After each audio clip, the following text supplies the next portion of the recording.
ती हिरवी जरी असली तरी उन्हात धरतील, अशी पिवळी आणतं का हो कोणी? ही कोथिंबीरची जुडी त्याचं एखादीच पिवळं पान काढतील, अशी पिवळी आणतं का हो कोणी? पुन्हा बटाटे किडलेलेच बाई हात जोडते दोन्ही, जुना बटाटा काढतील एखादी फ्रीज मधला, ही कोथिंबीरची. अरे बापरे, संतोष दादा काल आणले का हो तुम्ही असे बटाटे? वहिनी आल्यात का? वहिनी आल्यात? मग तुम्ही मनमोकळा हसा, यांच्याकडे कोणी कॅमेरा नेऊ नका फक्त, नाही तर बायकोच्या कवितेवर एवढे हसले म्हणून पुढचे 2 दिवस जेवण नाही मिळायचं. कारण निवेदकाचा आवाज कितीही स्ट्रॉंग असला तरी तो बाहेर, कुणी कितीही वक्ता असला. तुम्हाला काय वाटतं आम्ही कवी का बरं झालो? तुमच्या समोर येऊन का बरं बोलतोय? घरात बोलायला भेटत नाही म्हणून. 5 मिनिटं घरात ऐकून घेतलं जात नाही, इथं तास तास तुम्ही ऐकून घेताय म्हणून आम्ही फिरतो. दवाखाना बुडून का आलो? घरी कसं असतं, तुम्ही ते हे बघितलं का? पोलीस असतात बघा, सिनियर समोर बोलतात. पोलीस सिनियर समोर कसे बोलतात? ते असं नाही म्हणत चोराला आणलं इकडं, yes sir, no sir, okay sir, जी सर, यस सर. तसं असतं वगैरे. आमच्याकडे तर असंच असतं बघा. म्हणजे आमच्या भागात तशी, तुमच्या भागात असं असं काही माझं म्हणणं. तुमच्या भागात ओके असं म्हणत असतील कदाचित, आवाजच निघू दिला जात नसेल. ही कोथिंबीरची जुडी अशी पिवळी आणतं का हो कुणी? पुन्हा बटाटे किडलेलेच बाई हात जोडते दोन्ही, टोमॅटो ही कच्चेच आणलेत, अद्रक किती सुकलंय. बळजबरी सुकवता विचार. ताजं ताजं अद्रक, त्यांना फरक माहित असतो. अद्रक सुकलं की सुंट होते. यांनी बाजारातून भाव करून आणलेला असतो, घासाघीस करून. तो 10ला म्हणतो, 8ला म्हणतो, संसारासाठी. पण तरी घरी गेल्या गेल्या माहित नाही आपल्यावरती जे बॉम्ब हल्ले होणार आहेत. ज्यांचं नवीन लग्न झालं त्यांचं फार अवघड, त्यांना सवय नसते. कारण की कसे पण तुम्ही कांदे आणा, आई म्हणते माझ्या लेकाने फार छान बाजार आणला करून, आणि 8 दिवसात लग्न झालं. टमॅटो ही कच्चेच आणले, ताई तुम्ही लय हसताय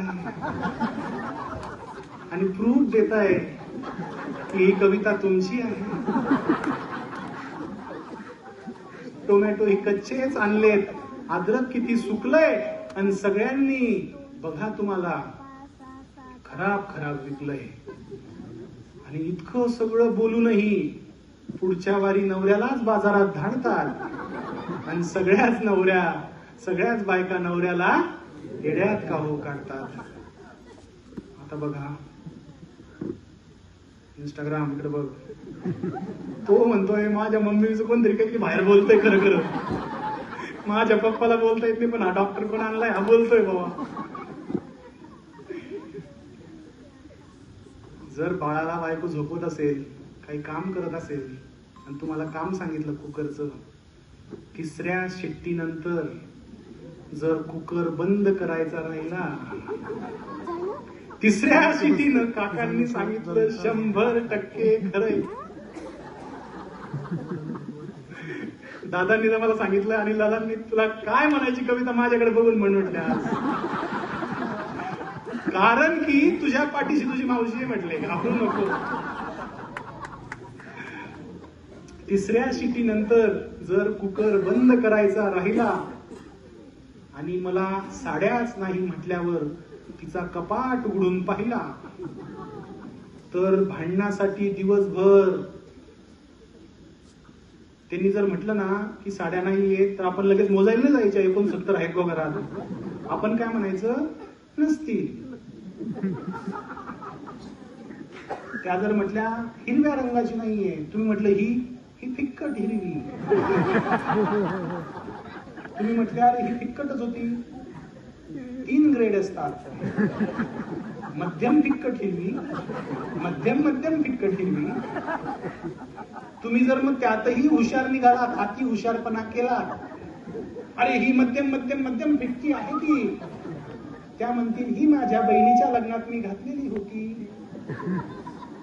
त्याच्यामुळे 3ऱ्या शिटीनंतर जर कुकर बंद करायचा राहिला, कपडेच नाही म्हटल्यावर तुम्ही तिचा कपाट उघडून पाहिला, तर भांडणासाठी दिवसभर तोच मुद्दा असतो पहिला.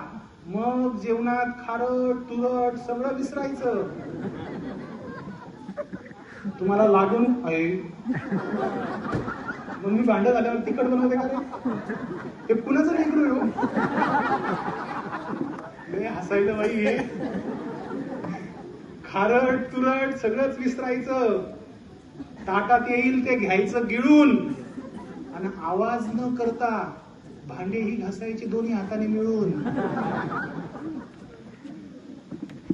एक डॉक्टर आहे प्रसिद्ध, त्यांनी बाहेर पाटी लावली होती, बायकोला घाबरत असाल तर माझ्याकडे या म्हणे. काय पाटी होती? बायकोला घाबरत असाल तर माझ्याकडे या, मी उपचार देतो. मी गेलो, मी घाबरत नव्हतो तरी गेलो. लग्नाच्या आधीची गोष्ट आहे. नंतर अचानक कोण काय उपाय करेल त्याच्या आधीच आपण लस घेऊन टाकू, पोलिओ व्हायलाच नाही पाहिजे म्हणून आधीच लस. म्हटलं 4 लग्न झाले मित्रांचे माझ्या, त्यांना आपण सांगायचं उमेश दादा मी गेलो, आई तिथं गेलो, क्लिनिक बंद होतं, तिथं लिहिलं होतं डॉक्टर शेजारीच राहतात, अर्जंट असेल तर बोलवा. मी शेजारी गेलो, म्हटलं बायकोला न घाबरण्यासाठी हे काहीतरी औषध गोळ्या देतात म्हणून त्यांच्या जवळ गेलो. 2 ते 4चा मधला वेळ होता. इकडे बघा माझ्याकडे, तुमच्याविषयीच बोलतोय. दरवाजा वाजवला, अशी साडी पदर खोचला आणि बाई आली म्हणे काय काम आहे? म्हटलं डॉक्टर साहेब म्हणे मी त्यांची बायको. म्हटलं त्यांना भेटायचं होतं. 2 ते 4 भांडे आणि धुण्याचा टाइम असतो.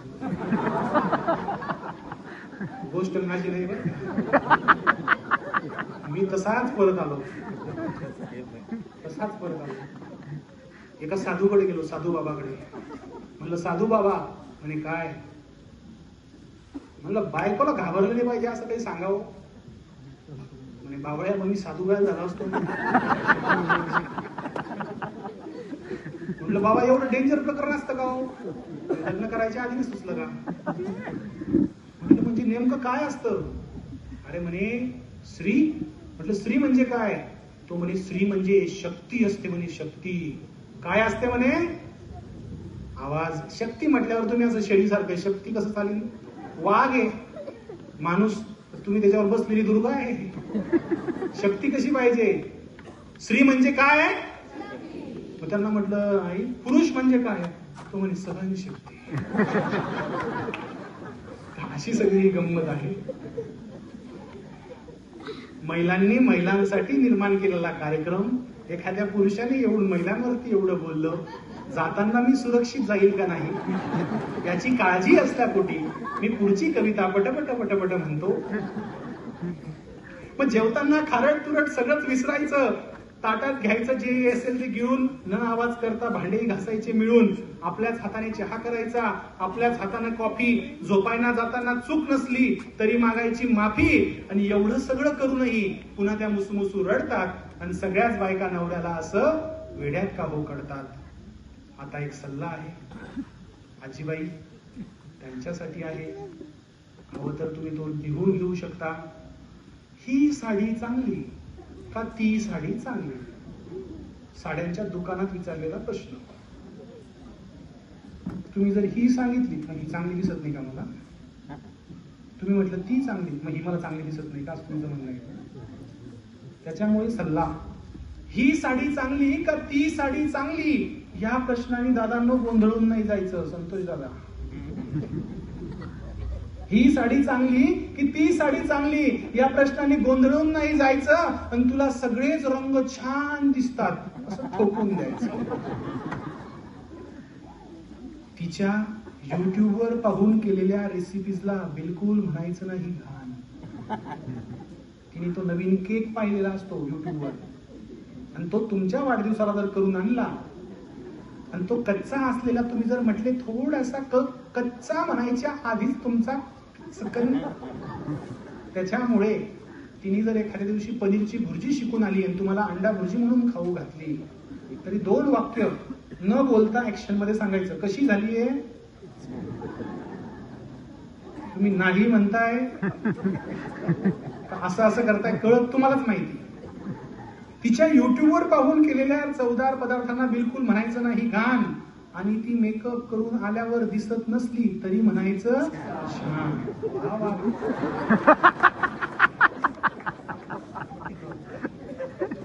इतक्या चांगलं छान म्हटलं म्हणजे प्रॅक्टिस दिसते तुमची. आणि यांनी पण छान म्हटलं, जणू काही धमकी होती. माझी बायको एकदा ब्युटी पार्लर मधून आली, म्हणजे कशी दिसते. मी म्हटलं काय बंद होतं का ब्युटी पार्लर? त्या दिवशीपासून 3 दिवस मी आळणी जेवण खात होतो आणि मिठाचं लपवून ठेवलेलं होतं. तिच्या युट्यूबवर पाहून केलेल्या चवदार पदार्थांना बिलकुल म्हणायचं नाही घाण. ती मेकअप करून आल्यावर दिसत नसली तरी म्हणायचं छान. तिची आई छान, तिचे वडील छान, तिचे भाऊ बहीण छान छान, तिचं जे जे असेल ते सगळं छान. पण दिसत असली तिची मैत्रीण तरी म्हणायचं नाही छान.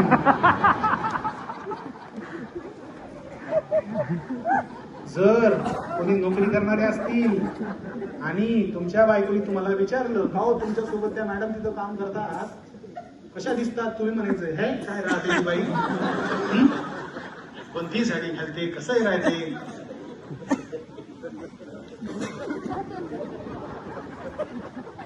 आहे ते आहे. नाही तुम्ही म्हणसाल हा जरा चांगला आहे रंग त्यांचा, मग तुमचा रंग काळा निळा. तिची आई छान, तिचे वडील छान, तिचं सगळं जे जे असेल त्याचं छान. चुकूनही मैत्रिणीला म्हणायचं नाही छान, नाहीतर तिचा सगळा मेकअप उतरतो आणि तुमच्यामुळे उतरला म्हणून त्या तुमच्या नावानं फोटो मोडतात आणि सगळ्याच बायका नवऱ्याला असं वेड्यात काढू काढतात. आता कवितेचं शेवटचं कडवं आहे इतरांच्या बायकांचं. माझ्या बायकोची कविता नाही. या ताई करतायत शूटिंग, त्या आहेत आमच्या उमेश दादांच्या मिसेस. त्यांचं येईल माझ्याला व्हिडिओ आणि घरी गेलं की मोबाईल नसतो माझ्याकडे, पासवर्डही तिच्याकडे. आणि तो जर माझ्या बायकोनी पाहिला, म्हणजे तिकडं जाऊन मला विचारलं म्हणे कोणत्या कविता म्हणणार आहे. म्हणजे शेतीच्या म्हणणार आहे, मातीच्या म्हणणार आहे, सोनोग्राफीची म्हणणार आहे, मुलांची म्हणणार आहे, शाळेची म्हणणार आहे, कॉलेजची म्हणणार आहे. ती बायको नाव येईपर्यंत वाट बघत होती. मी म्हटलं म्हणणारच नाही म्हणून बघा म्हणे पप्पांना सोबत पाठवते म्हणे. पप्पांचं माझं दुःख लग्नानंतर सारखंच झालं. आम्हाला लहानपणी असं वाटायचं की पप्पा शाळेत मुख्याध्यापक आहेत, त्यांचे सगळे शिक्षक ऐकतात, शिपाई ऐकतात, क्लर्क ऐकतात, मुलं ऐकतात. आणि घरी गेलो की पप्पा आईच का ऐकतात. एकदा न राहून माझ्या आईच्या वडिलांनी मला प्रश्न विचारला, म्हणे तुझे वडील काय आहेत. म्हटलं मास्टर आहेत. मास्टर आहेत. आणि म्हणे आई काय आहे. म्हटलं हेड मास्टर आहे.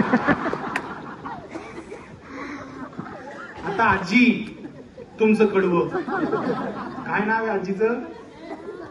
मी होते म्हणून टिकले. हे वाक्य ज्या बाईने म्हटलं नाही तिने ते म्हणजे बाईच होऊ शकत नाही असं पैज आहे आपली.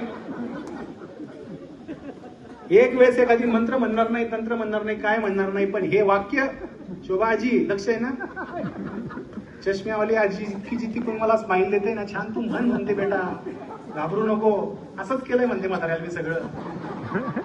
मी होते म्हणून टिकले, दुसरी कधीच गेली असती सोडून, असं जेव्हा बायको बोलेल पडद्याच्या आडून. तुम्ही लगेच चवताळून दुसरीकडे मी जाय असं म्हटलं. मी होते म्हणून टिकले, दुसरी कधीच गेली असती सोडून, असं जेव्हा बायको बोलेल पडद्याच्या आडून, तेव्हा एक लांब श्वास घ्यायचा आणि काहीच नाही बोलायचं. सगळेच नवरे धरतात, तसंच मौन धरायचं. कारण चुकून ते काही तुम्ही बोललात तर मागच्या 4-5 वर्षाच्या चुकांचं सगळं खापर तुमच्यावरच मग ते फोडतात. तेव्हा मी तिथं गेली होती, मला तुम्ही घ्यायला नाही आलते. या लग्नाला आपला तुम्ही लग्नाचा वाढदिवस विसरले होते, त्या वाढदिवसाला मला तुम्ही काहीच दिलं नव्हतं. सगळ्या चुकांचं खापर तुमच्यावरती फोडतात आणि सगळ्याच बायका नवऱ्याला. ही झाली प्रामाणिकपणे सगळ्यांसमोर सांगतो इतरांच्या बायकांची कविता.